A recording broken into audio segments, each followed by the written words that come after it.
Okay, we're looking at another thing presented to us by Mr. Imhotep.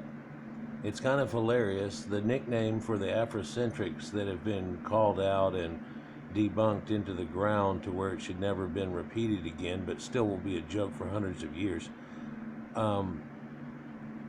have been called hoteps traditionally here for years.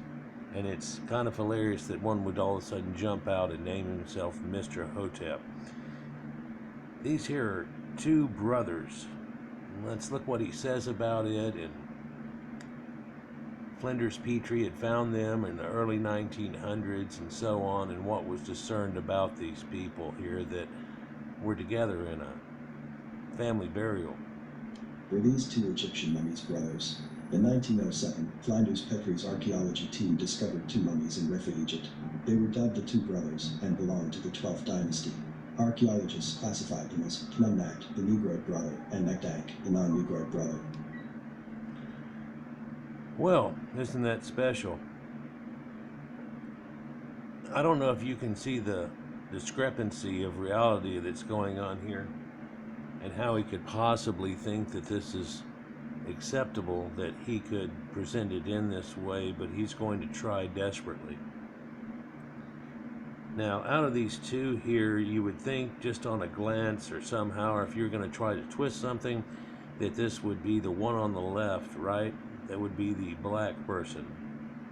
But due to the things that he obviously knows, which he speaks of here shortly and everything, he would know that this would be a mulatto person at best. So he's trying to beg that somehow this happens or whatever, and just because there's two and one that's unknown, all of a sudden afrocentrics want to interject a black people. It's like if you mention two people like Jews and Egyptians, they go, well, which one was black? And it's like, well, neither. You see how that works? But they can't handle that. They think it must be black and white. I mean, they get pandered to constantly and included, so they just feel like they can dance this on right here. But if you haven't noticed the discrepancy yet, what we see here are two extreme Caucasian phenotypes. Now the one on the right is definitely pale. He's paler than I am right now, but the one on the left is a Ka statue, and you can see everything there is in a smoky dark appearance, nowhere near as bright as the one that's on the other side. And the Ka statue is a sign of death and night and things like that. Egyptians have, iconography and color forms that goes with things. You would normally think of him as being on the right as being in red ochre, and they try to conflagrate that and just get confused too. But red ochre males and pale women are seen in all kinds of art across the Middle East and around the Mediterranean at the time, and no one's confused about any of those people or the ancient Egyptians, are they?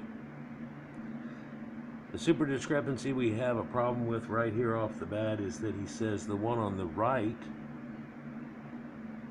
is the one that's a Negroid brother, Knumnak. We'll look into this here in a minute, but then the one on the left is a non-Negroid brother. This is the idea that one of them would have to be.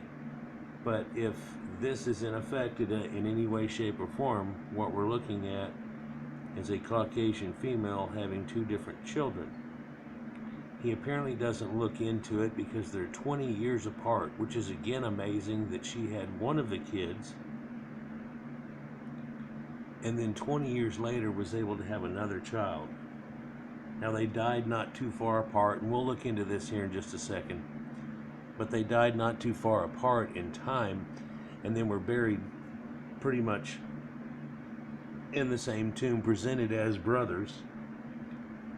But the discernment that gave people weird ideas on this is that one of the brothers is said that his father was a mayor someplace, like a local governor, and the other one was a nobleman, and they don't use that hieroglyph for if you were a mayor ever, and they never supposedly use the I was a mayor if you were just a nobleman of doing something else.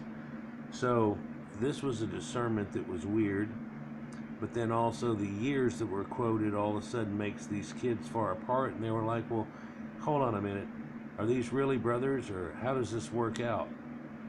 Well, DNA was able to finally step up to the plate and answer the question.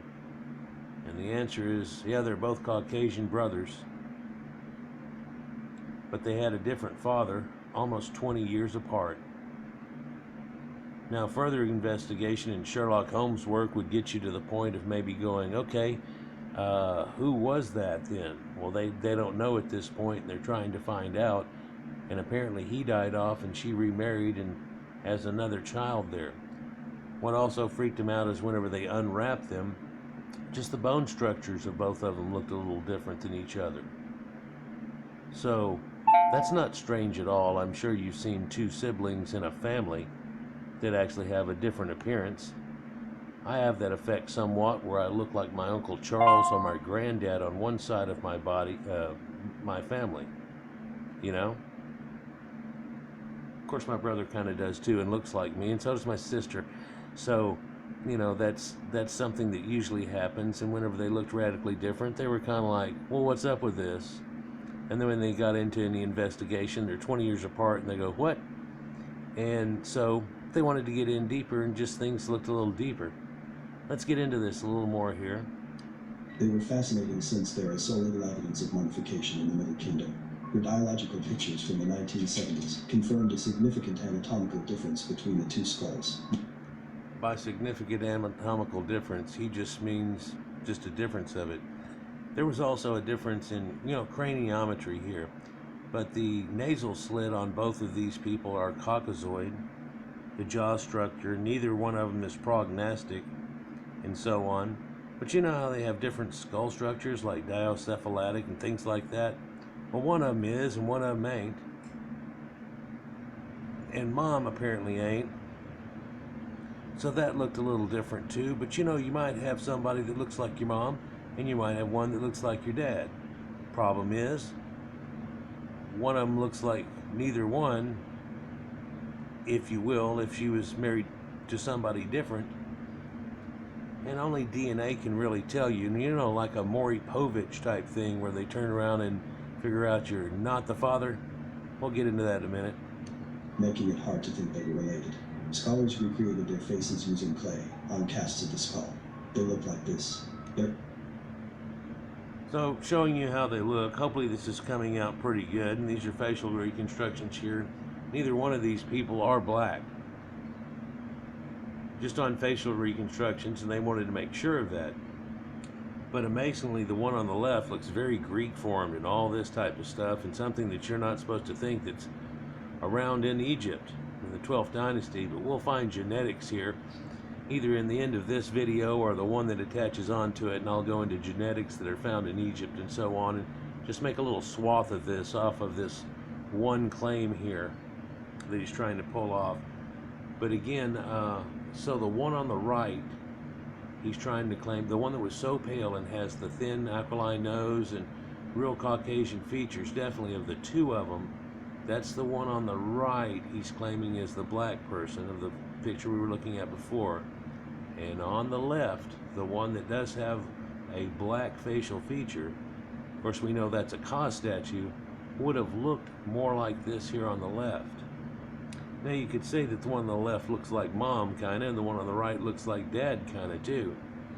So they just wanted to look into it. When they found the years of spread of it and everything else, there was kind of like, wow, a 20-year span of women having kids here, that's pretty wicked, but let's try to look into it. There were some false rabbit holes, there were some dead ends, and they pretty much had nothing to go off of other than the fact that genetics stepped up to the plate. We'll get to that shortly.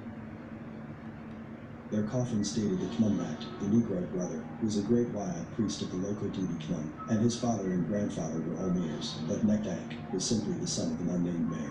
Despite indicators of higher status and older presence in the land, Egyptologists claim that Knumnacht was of foreign ancestry due to his Negroid features. Their mother. No one claimed anything due to any Negroid features. They never claimed that he had Negroid features. One question they had was, could this be someone else? Easily answered that you don't come from somewhere else and all of a sudden become a nobleman, and you don't pass down through grandfathers that were mayors and things like that. I don't even know if anything about Egypt and the way that they would run that. but it just doesn't make any sense. It really doesn't. And this is, of course, also to indicate somehow a black person snuck in somehow and no one was able to notice. And that he was able to speak the language and do all of these things, and none of that makes sense. Unless you're one of these afrocentrics here and all hotepping out, you will be willing to believe all kinds of things. Let's continue. Mama had 2 husbands. Later, DNA tests confirmed that they shared the same mother, but a different father. So yes, they were brothers. Were these 2 Egyptian mummies? Now I have to go back to that final pic. So somehow he gets the idea that the one on the right and the one on the left were brothers, but he shows a phenotype that looks nothing like either one of them and tries to show both of them are somehow. Their mom has a known Caucasian DNA that derives from ancient Cro-Magnon back at least 40, 50,000 years ago. I think they've stretched it to 60 now. And the people that come from that have nothing to do with the people he's showing you, and he's not trying to show you a Nilotic, a Nubian, which they aren't related to whatsoever. He wants to show you a bantu type person. Neither one of them have this phenotype that he just showed you. Let's look into this a little deeper here. So here we see an article that was in Mummapedia, and it's showing these people. And you can see probably even it's a small picture there of what he looks like. So who we're talking about, necked Ankh, right? His body was in better condition, it says. Although the body had fallen to pieces before the unwrapping, the bones were intact, the incorrect positions along with the nails, fingers, and toes were wrapped so they wouldn't be lost during the mummification process. One thing that was amazing is how well they were mummified, even though they had fallen apart due to time and things like that. But they were well mummified in the 12th dynasty. This is the time that he's from.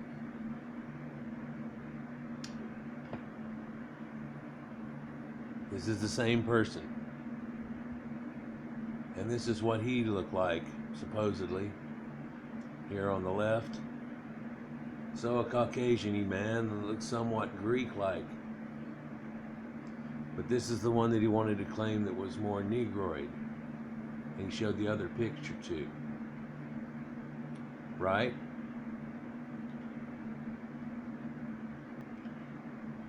Here's another article about them, showing them clearly, and even their representations that were shown here off of it. By the way, you can see the 2 recreations that are done in the black and white look, trying to be ambiguous, and then the 2 skeleton forms that are there. Both of them have a slender nasal slit, which is definitely non-Negroid. There are no features about the skulls there that say they're Negroid. What it does show is they look a little different and from each other and don't really look quite like mom, but you know, hey, want to see what's going on here, and 20 years apart. So are they really even brothers? Well, 2 millennial-old Egyptians believed to be brothers more than a century are actually half-brothers. A new study of mitochondrial Y chromosome DNA was recently revealed. And so in this, you get these Caucasian Egyptians. And here they talk about how it was the 2 brothers. They were found, you know, University of Manchester and colleagues have concluded the DNA from the teeth of 2 mummies. And they had to take 3 from the other mummy that was falling apart to make sure they got correct and good DNA off of it. And when doing so, all they were basically able to do was say that, well, I don't have the father here of each one of these. But what we can say is that there is someone out there that is the father to one of these, that we would be able to turn around and look at the other one and say, you on this one are not the father. He may well have been deceased after this point. It's not like she may have remarried or something going on, or had a kid out of, a cheating spree or anything along that line. No one's supposed to think that. But the difference here was slightly in the cranial forms. If you look at this, and now that we're looking at them close, Caucasian nasal slit, Caucasian nasal slit, Caucasians, both of them. They look a little bit different. Neither one would be black. Okay? This is the conditions the mummies were found in, or one of them was there. Unwrapping the mummy itself. These are Caucasians in Egypt, which was always Caucasians. So the DNA test, and it shows that it was a form of M.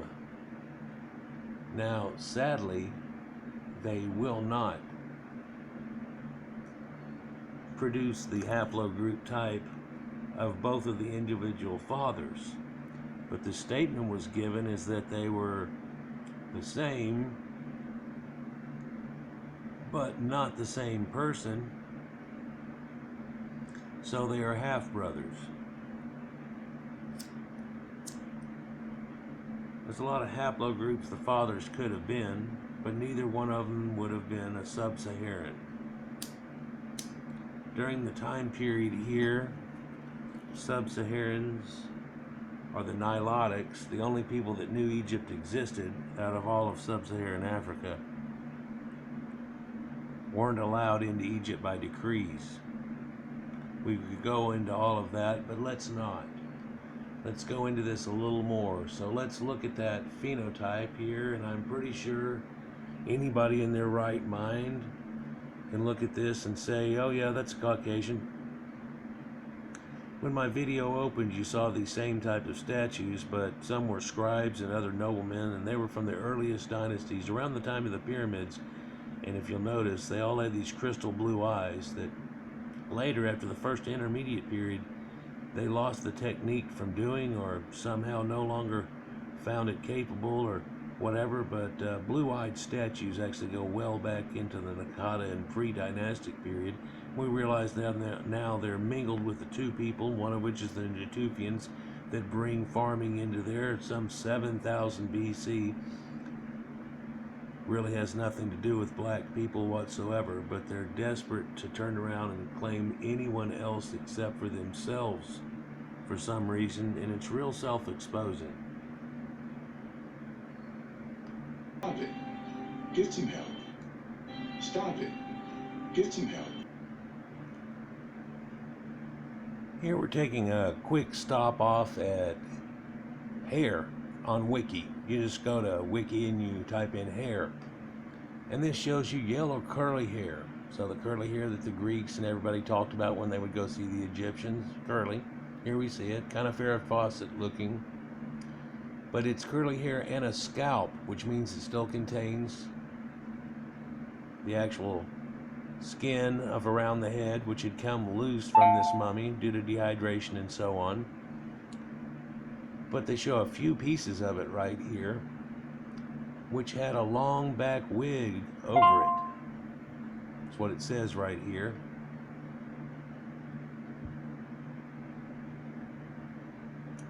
The body which had a long black wig over her hair. Parts of the wig plate remain from Egypt, Gora, probably around 23rd, probably tomb 23 is where they found it at. 18th to 19th dynasty.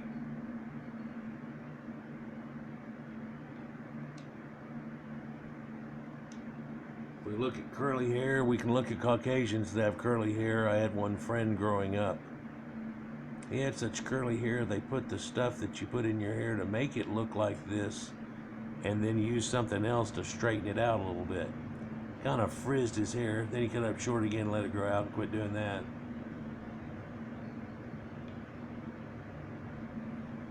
Here we're going to the list of DNA of tested mummies. And it's not just Egypt. Anybody that came out to a mummy they were able to get genetics out of, we're going to take a look at it. Well, here we see Puglisi 23 and 25. They're in Italy. They date to 28,000 years ago. And his haplogroup is H. H is a human mitochondrial DNA. The clade is believed to have originated in Southwest Asia, near present-day Syria. So whenever you heard Asia and you thought, oh, Southwest Asia, you're talking about in Thailand? And no, Asia. West, not southeast. Asia, where Caucasians come from. Asia. Anatolia is Asia Minor. So that's what we're talking about. It's around 20 to 25,000 years ago. Mitochondrial haplogroup H is today predominantly found in Europe and is believed to have evolved before the last glacial maximum. Problem right here is they just said that they thought it arrived or was derived finally out of other haplogroups here at 20 to 25,000 years ago, but he's 28,000 years ago, so you need to change your number because it's the holotype of it.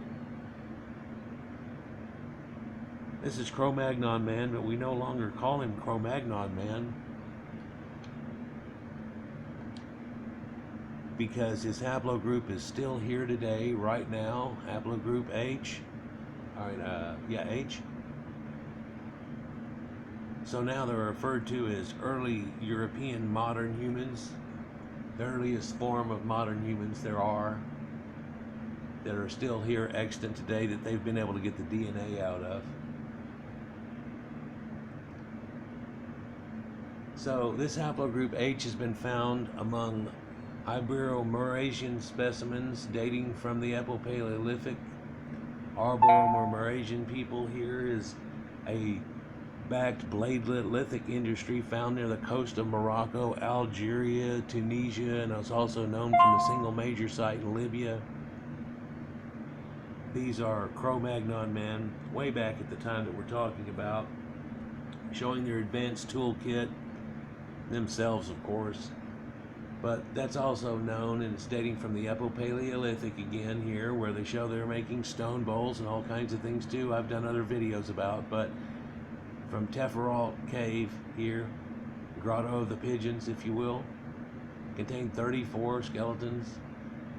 A Folu, this is an early Caucasian form, what they call a mectoid, a Paleo-Berber type, a form of Cro-Magnon man type, are a population that inhabited parts of North Africa during the late Paleolithic and Mesolithic. They're associated with the Ibero-Maurasian archaeological culture of Caucasians having been all across North Africa with no boundary, like an impassable Sahara desert, or a people that lived in a jungle and would not come out due to fear of animals that were going on there at the time. We'll look into that a little more later. But haplogroup H is the most common DNA clad in Europe.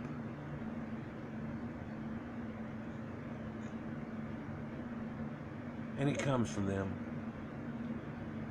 It's found in approximately 41% of Europeans. If you look at projected sites of different forms of H, you know, we have those different forms. It's just variations on a theme. It's just something real small. Most often, it's nothing that you would really notice with your eyes. If he was different of H3 or H2 and so on like that. One day they may have it broke down farther than that, but then it's just going to get even longer and longer numbers, isn't it? Already we have E1, B1, HC, you know, whatever. But these are disbursements here. I don't know if you can tell on the little map here, but it's all over the Near and Middle East and in Europe concentrated. At one time, all these people that are up concentrated there in that dark red that you see, like, up in here and stuff, there was nobody living there because there was a continental ice shelf. during the time in question and coming into the Egyptian age.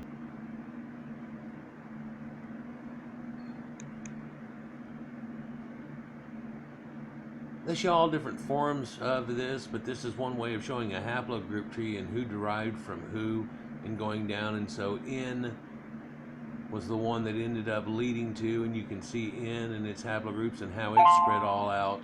But then through that becomes R, which King Tut's part of. We'll look at those here in a minute. But B, F, R, O, P, J, H, V, J, T, K, that's real important there too. H again, J, T. Other ones are drawn off over here to the side and really aren't involved with this down here, and other ones are over here and not involved with this down here. These are the ones that you find in Egypt though. Let's look into that.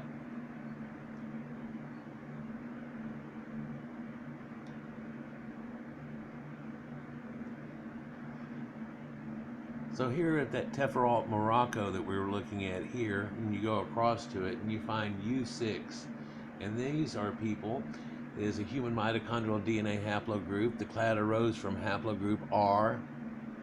Yeah, R is the most real prevalent there in Western European people too, the what would you call the Europeans now. Clade arose from haplogroup R, likely during the Upper Paleolithic and way back when. Its various subclades are found widely distributed across northern and eastern Europe, central and western and South Asia, as well as North Africa and the Horn area. All the areas that they did. You know what's in between that, and the one they didn't say was Egypt. But suddenly, in a minute, we're going to start looking at Egyptian ones, but let's look at other ones and talk about it a little bit before then. We have Cheddarman here on this line at UB5. Now, UB5, U is a haplogroup. It arose from R also, which comes directly from Cro-Magnon again. And it's found across northern and eastern Europe, central, western, South Asia, and North Africa, and the Horn of Africa. K is pretty important. It's one of the major ones that come out of this same point too, if we went and looked at it and what they say about it. But lo and behold, who are we here at? We're at Nacht, Ankh, and Khnum Nacht. And this is up to date right now as the 12th of this month. And they say that they have mtDNA, but they don't show the male DNA. And whenever you look into it, they don't have any pages on them. And I tried to look it up. Maybe E7 can find something about them more here, what they did find out, which haplogroup they're connected to. Or perhaps if they figured out if anybody comes down from this line and they have their DNA, which I just seem to doubt. So whenever you claim that it was Negroid, no one ever does. There was an idea that they thought, well, maybe he's mixed, maybe he's that and everything. You know, there can be a lot of thoughts that are there, but that doesn't mean that it's what you tried to show. And then you turned around and tried to take the Caucasian Egyptian and say because they're brothers, they're West Sub-Saharan Africans, and that's past disgusting. Get some help. But they're M1A1. Let's see what it says about M1A1. You see, they show this diagram that pops up and how it all connects, and how it's not really associated with Africa and Sub-Saharan Africa at all, and how M, through the derivatives of Cro-Magnon man that I've shown in other videos and earlier here, ended up being N and R and M and N and R, and you can see the scope and how it leads into Southeast Asia, so it's been down there. But we're looking at the Egyptians and going to look at some more, and we're going to find those same ones in J and T and U and K that are all derived from that. So let's look at Yehudi Nacht. What is he? Well, he's U5b. It's a clade rose from haplogroup R again. Isn't that amazing how those Aryans had that R and R1b and R1a, but guess what else derived from them? Likely in the Upper Paleolithic, its various subclades are found across everywhere again. Well, everywhere in the Caucasian known world at the time. K again, Queen Tie, which they always try to throw fits about. Let's see if it'll show you a picture here. Queen Tie. And of course, that's made out of yew wood. Yew wood is lighter than cardboard. I'm about cardboard color here, and I'm Irish, so what's up with that? Well, what they keep trying to claim was an afro, and her hair here actually is a silver veil. that's woven like fine fabric and placed over her head, but on her head is under that is a pharaonic headdress showing that she's part nobility and so on. And that never was an afro, but they sure want to claim that somehow. But of course, her haplogroup says that she comes from a people that are European and Middle Eastern Levant area and not attached to them any bit whatsoever. You can find it in them now due to admixed, which they favor in things, and that's where E1B1 comes from. Somehow someone that had E1B1, which we might talk about here in a minute, made a trek down there, but their hybrid that they created in doing so took over a large swath of all the different forms of Africans that really weren't related to each other either. There's a lot of forms, and we'll look into that too with Asllar Man here in just a second. But now we find in Egypt 2700 and all the way down to 3388 we find J, J2, U6, M1, J1. That's funny. And even though it's male, here's a female version of it, E, which is, hey, Ramses is E1B. What is that? Well, he's a pale red-headed person. Please stop. Well, there's some black people that have E something. Yeah, E all derives from Eurasian CT. So if you have it, it's due to favor to admix. Stop. You know, we've talked about R and everything here, but here at Tel Shaddad, the Canaanite nobleman from 3300 BC is also R1B. Isn't that crazy? And the other specimen here is actually I51A, but J is in the male. And then Tutankhamun himself is K as a female, passing down from that line, and R1B. So would be Akhenaten, by the way, his father. That's how this works. Ramses again is E1B1. So is Takabuti. This is Caucasians. Well, I'm sorry, Takabuti is H. So we talked about that, and so he's a Cro-Mag. Are closer related and doesn't have that extra mix as much. So it's funny how you would try to pick these people out anywhere out of Egypt and they would be in certain areas, but here we have it going across the time of Egypt and that same thing's there, showing you who these people were. HV, again, it shows here in Egypt at 2300 BC. The Norwich Anglo-Saxon shows X. You know what's crazy about X is it's shown in North America too, mainly in the Indian populations. Showing you there's a connection that went on there too, and that people came across that way, but that's for a different video. Juanita the Ice Maiden would be A, and the guy from Argentina would be C, so that's something different. But the man of Tunisia is U5B, and of course it comes from R again, so these are the endemic Caucasians that are all around there. Let's compare that to something.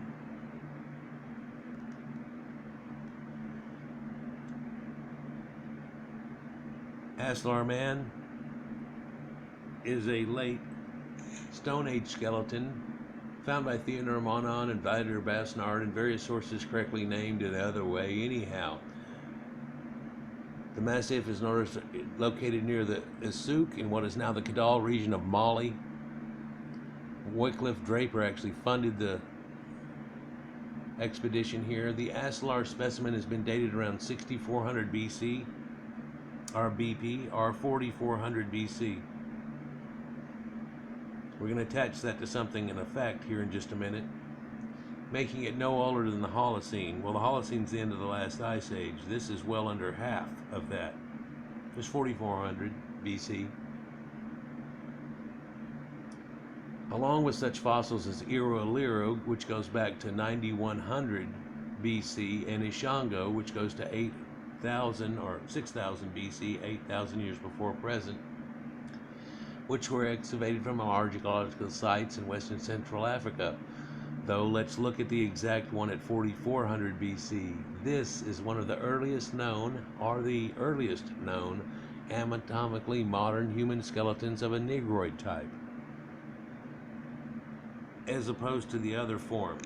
that we were just talking about, which came from Cro-Magnon at well over 50,000 years. It's looking like around 60 or so, and might go back a little bit for more. No one knows where that exactly form derived out of. It's not easy to tell, but one thing's for sure.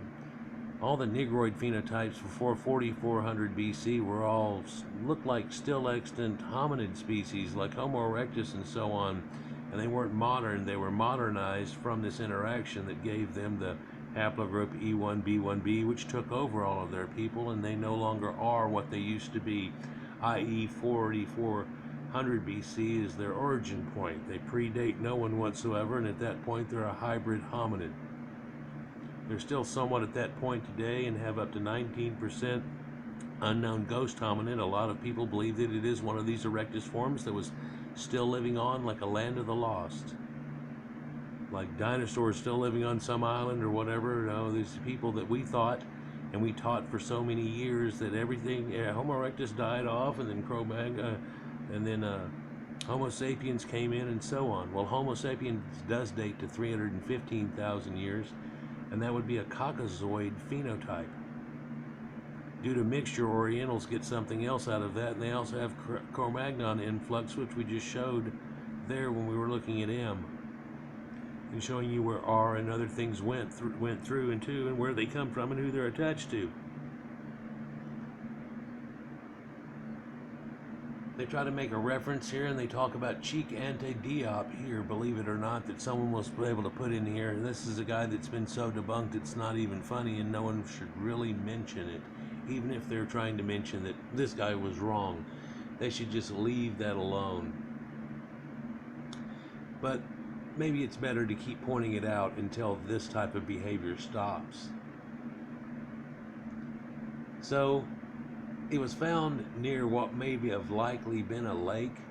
They thought that the subject actually drowned. Black people aren't known to swim, so that works with it pretty well. Human remains found buried near similar anatomic positions were found earlier in the Holocene.